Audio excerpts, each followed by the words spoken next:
Hello and good evening. You're watching AWANI Tonight with me, Hafiz Marzukhi. The government introduced the new film censorship guidelines to ensure higher quality films that do not dispute matters enshrined in the federal constitution. Home Minister Datuk Seri Saifuddin Nasution Ismail says the guidelines focus on three key elements: public order and security, religion, as well as morality and socio-cultural perspectives. Saya percaya bahawa akta ni, undang-undang ni, dia dinamik, dia bukan statik.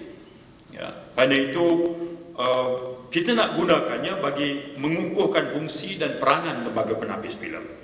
Hasrat kita, hasrat lembaga penapis filem ni, terima kasih Tuan Smaino sebahagian yang mengetuainya.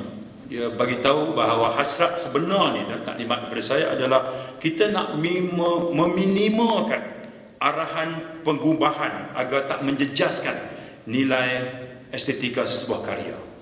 He said that the new guidelines, which replace the old ones from 2010, must ensure that matters enshrined in the federal constitution, including Islam as the religion of the federation, the role of the royal institution, and the national language, are not disputed in the content of any film. Saifuddin said the new guidelines followed engagements with players in the local film industry, academics and NGOs, adding that they were not unilaterally formulated by the Malaysian Film Censorship Board. He added the board received 11,439 censorship applications last year, including for films, trailers, advertisements, television content and publicity materials. Police are investigating several attacks targeting important national institutions to determine whether they were random acts or part of a coordinated plan. Home Minister Datuk Seri Saifuddin Nasution Ismail says the authorities were closely monitoring the situation and have launched immediate investigations on these cases. Polis sedang memantau situasi ini dengan rapi. Pihak polis juga telah memulakan siasatan segera bagi setiap kes dan berada dalam keadaan berjaga-jaga untuk mengelakkan sebarang insiden lanjut. Ini komitmen pasukan polis kerana ketenteraman dan keselamatan awam. Itu tak ada kompromi. Jadi adalah penting dalam siasatan polis ini untuk kita menentukan sama ada serangan-serangan ini adalah tindakan rambang atau sebahagian daripada rancangan yang terkoordinasi, sama ada dilakukan oleh individu atau kumpulan. On May 17th, 2 policemen were killed and one other seriously injured after being attacked by a man wielding a machete at the Ulu Tiram police station. On the same day, 2 men attempted to trespass into Istana Negara but were arrested by police, who later found a machete in their car.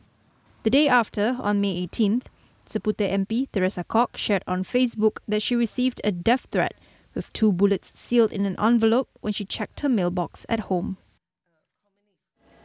The Johor Religious Department had directed the authorities to bury the Ulu Tiram police station attacker in isolation. The suspect's body is also prohibited from being brought to any mosque or surau and must be buried at a certain burial ground away from others. In a statement, the department said the directive is meant to act as a warning and a reminder for the public not to be involved or do what the suspect did. It said that the move is meant to send a clear message that such heinous act of murdering 2 police officers who served to protect the country is unacceptable. The department said that the death of the 2 police officers are considered fi sabilillah, a term for those dying in the cause of serving God, and declared the 2 policemen to be martyrs who died while serving their country. In the 2:45 a.m. incident on May 17th, 22-year-old Constable Ahmad Azhar Fahmi Azhar and 24-year-old Constable Muhammad Shafiq Ahmad Said were killed, while another was injured after they were attacked by a man wielding a machete at the Ulu Tiram station. Malaysia's air passenger traffic was 19.5% higher in April from a year earlier. Malaysian Aviation Commission, or MAVCOM, says the April air traffic figures indicate an ongoing recovery in the aviation sector. According to MAVCOM statistics, domestic flights rose close to 15% month-on-month and accounted for a little under half of total traffic of 3.9 million passengers. International traffic, meanwhile, made up for the remaining 4 million passengers, an uptick of 1.9% in April when compared to March. MAVCOM Executive Chairman Datuk Sri Sapiruddin Kasim said the resurgence of international traffic is a positive sign for the overall health of the global travel and tourism sectors. He added that international travel is expected to accelerate further, particularly with the 30-day visa exemption for tourists from China and India. From January to April 2024, air passenger traffic increased by 17% to hit 30.5 million, a 17% year-on-year increase from the 26.1 million passengers recorded in the same period in 2023. The government intends to double the number of resilient Bumiputra companies to be listed on Bursa Malaysia in the future. According to Economy Minister Hafiz Ramli, this will be done through the realignment of Bumiputra mandated agencies. They are the Unit Peneraju Agenda Bumiputra or Teraju, Yayasan Peneraju or YP, and Equity National Berhad or Equinas. Rafizi said the realignment is one of the government's measures to add more quality and resilient companies to go all the way to listing. He added the problem that Bumiputra companies often face is in terms of structuring and stressed that they actually need an ecosystem. You start from the beginning, kemudian syarikat awal itu mereka ada ekosistem di dalam Teraju, dan sebelum mereka pergi ke penyeraian saham pun dia ada satu langkah lagi ke Equinas. Jadi bila kita funnel begini dengan memberi fokus kepada syarikat-syarikat yang berdaya tahan begini, harapan kita selain daripada penstrukturan ekonomi yang lain, paling kurang untuk Bumiputra ini kita boleh menggandakan calon-calon syarikat Bumiputra yang berdaya tahan untuk disenaraikan di masa akan datang. In March this year, Bursa reported that out of the 97 listed companies in the last 3 years, only one is a Bumiputra company.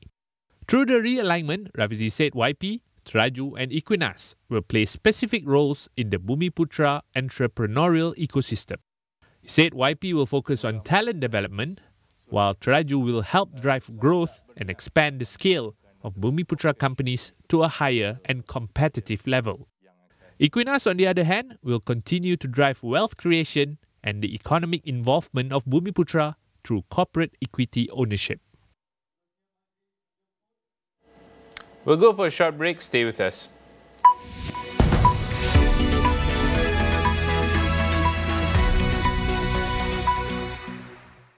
Jelajah jua SME Astro AWANI kembali lagi tahun ini. Bersedia untuk mendapatkan penyelesaian dan transformasi digital untuk semua perniagaan kecil dan sederhana. Dapatkan info terkini jusme.com.my.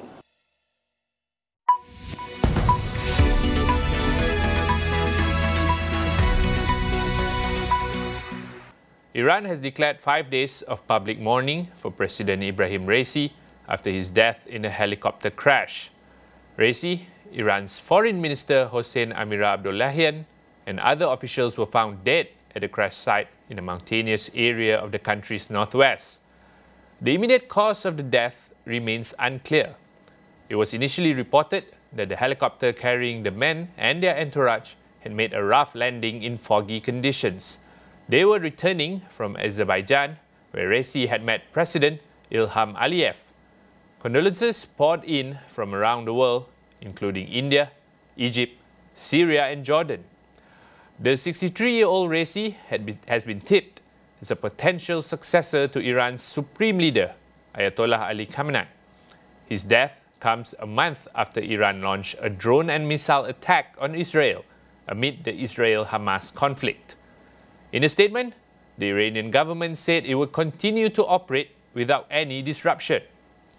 Meanwhile, First Vice President Mohammad Mokber will take over as interim head of the country's executive branch.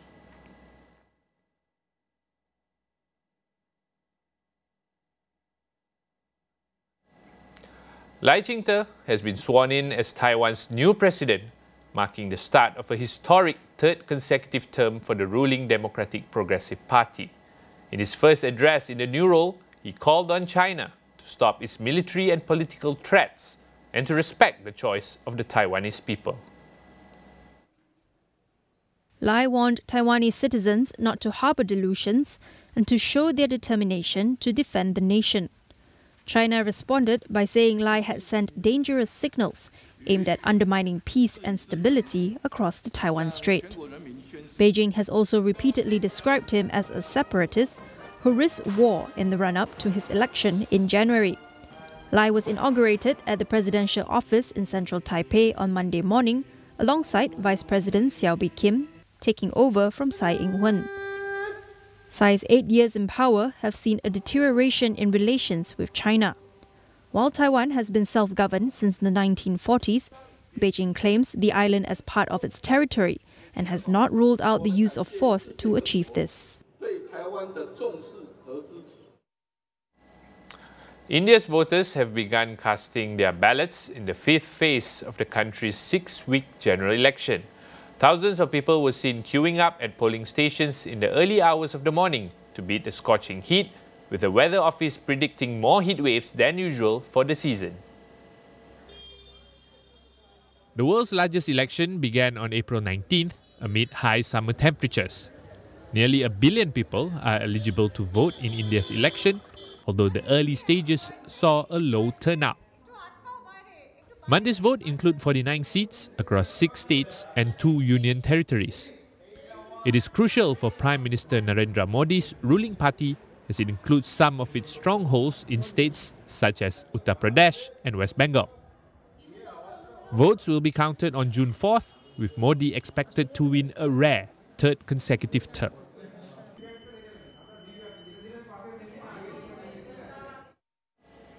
The head of the United Nations Relief and Works Agency for Palestine Refugees, UNRWA, met with the Jordanian Foreign Minister for talks on the humanitarian situation in Gaza. In a joint news conference with Ayman Safadi in Amman, Philippe Lazzarini emphasized the crucial role played by UNRWA in Gaza, especially in education.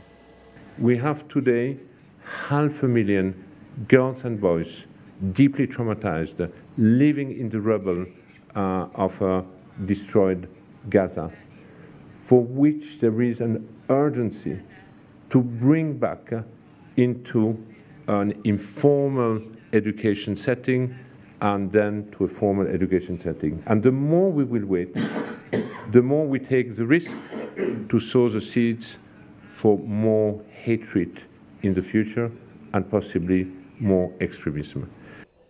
He also accused both Hamas and Israeli forces of violating UN premises and UNRWA staff members.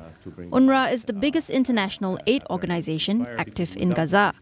Meanwhile, Safadi described the situation in Gaza as a humanitarian catastrophe. He also painted a serious picture of the situation unfolding in the West Bank. We all support the exchange deal. We believe it will be important to get us to a truce, but that's not what we want. There is an illegal, brutal, inhumane aggression continuing in Gaza, the victims of which are innocent civilians. Over 36,000 Palestinians have been killed, the majority of whom are children. There's a humanitarian catastrophe that the aggression continues to aggravate, and that has got to stop, and we haven't wasted a minute trying to impress that upon the international community and to rally the support to bring enough pressure to bear to bring about a permanent ceasefire, because without a ceasefire, you're not going to be able to stop the humanitarian catastrophe that continues to deepen in Gaza. Israel has occupied the West Bank, which is separate from the Gaza Strip, since 1967, and settlers have increasingly built communities that many countries say violate international law. The United Nations says there has been a sharp uptick in West Bank settlers attacking Palestinians in recent months. And that wraps up this edition of AWANI Tonight. I'm Hafiz Marzukhi. Thanks for watching and good night.